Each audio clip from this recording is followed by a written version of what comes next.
Bom dia a todos, meu nome é Helena, eu vou apresentar o meu projeto de formatura, cujo título é A Modelagem por Espaço de Estados de um Conversor aplicado a sistemas eólicos tipo 4. Meu orientador é o professor Monaro e o meu coordenador é o professor Lourenço. Bom, o que é um sistema eólico tipo 4? A gente tem aqui à esquerda a nossa turbina, que está conectada ao gerador, uma máquina síncrona, que pode ser de ímãs permanentes, o PMSG, ou não, pode ser uma máquina síncrona comum. E a interface do gerador com a rede ela é feita totalmente por meio de conversores.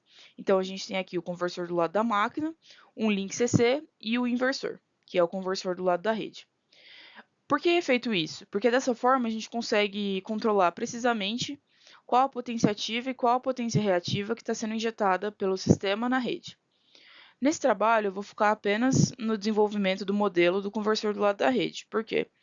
Essa parte à esquerda, ela pode ser alterada dependendo da fonte de geração que estiver sendo estudada. Então, por exemplo, em um parque fotovoltaico, toda essa parte aqui da máquina ela pode ser substituída pelo modelo equivalente dos painéis. Bom, aqui a gente tem então um modelo em Simulink que foi desenvolvido. À esquerda, a geração está sendo representada por uma fonte de corrente. A gente tem um capacitor do link CC, um inversor de 2 níveis trifásico que está sendo acionado por um PWM.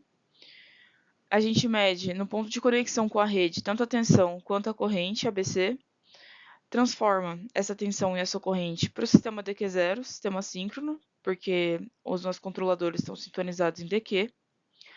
Aqui, essa imagem de baixo é o bloco do controle. Então, a gente tem uma tensão CC de referência e uma tensão CC medida. Esse é o nosso loop externo de controle de tensão. E tem os loops internos de controle de corrente, que vão medir as tensões ID e Q na saída do conversor, comparar com os sinais de referência e passar para um controlador PI. Com isso, a gente gera os sinais VD e VQ de referência, que vão ser novamente convertidos para ABC, vão ser normalizados, dividindo por VCC, e vão servir como sinal sonoridade de referência para o PWM, que vai comparar esse sinal com uma portadora triangular e gerar o sinal G, que são os pulsos de disparo para os transistores. Esses controladores PI, eles foram ajustados de duas formas. A primeira forma pelo ótimo simétrico, que já é um método de ajuste bastante consolidado na literatura, e a segunda forma pelas margens de ganho e de fase.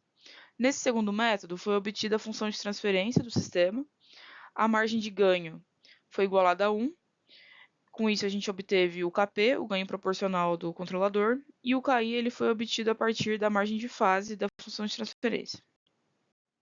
Na sequência, foi desenvolvido o modelo em espaço de estados do sistema para ilustrar o método do CCM.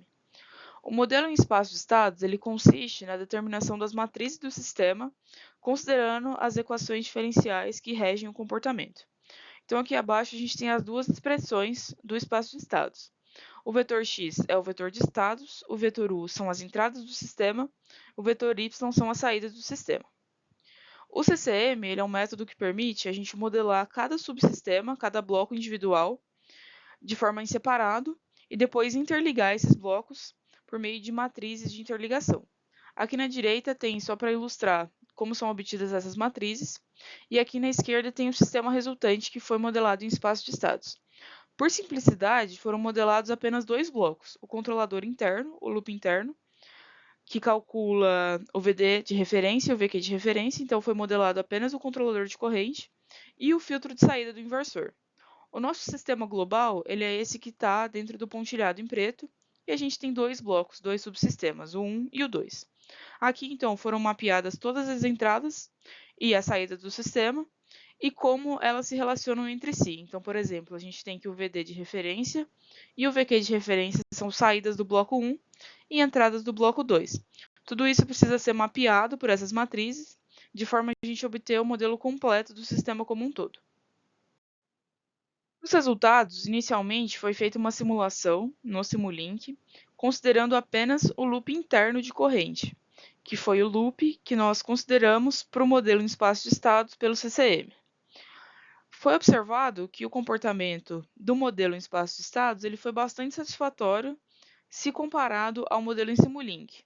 Isso porque, quando se considera apenas o loop interno de corrente e o modelo médio do inversor, que é o modelo sem chaveamento, nós temos um sistema linear, que ele é muito bem representado em espaços de estados. No entanto, nessa tela, eu trouxe para ser comparado os dois métodos de ajuste do controlador, quando se considera também o loop externo de tensão CC. Nesse caso, não foi feita a modelagem em espaço de estados, mas vai ser feita uma análise em cima dos dois métodos de ajuste. Então, a primeira figura, esse gráfico de cima, ele diz respeito aos degraus de corrente que foram aplicados na geração, então simulando ali uma variação na geração.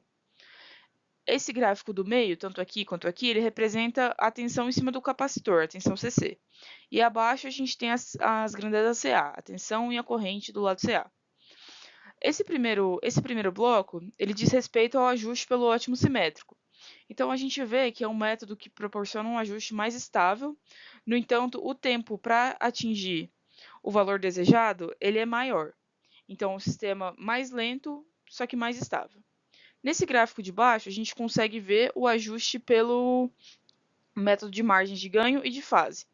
A gente vê que o tempo de acomodação ele é menor, mas o sistema se torna menos estável. Aqui eu trago um pouco sobre oportunidades de pesquisas futuras.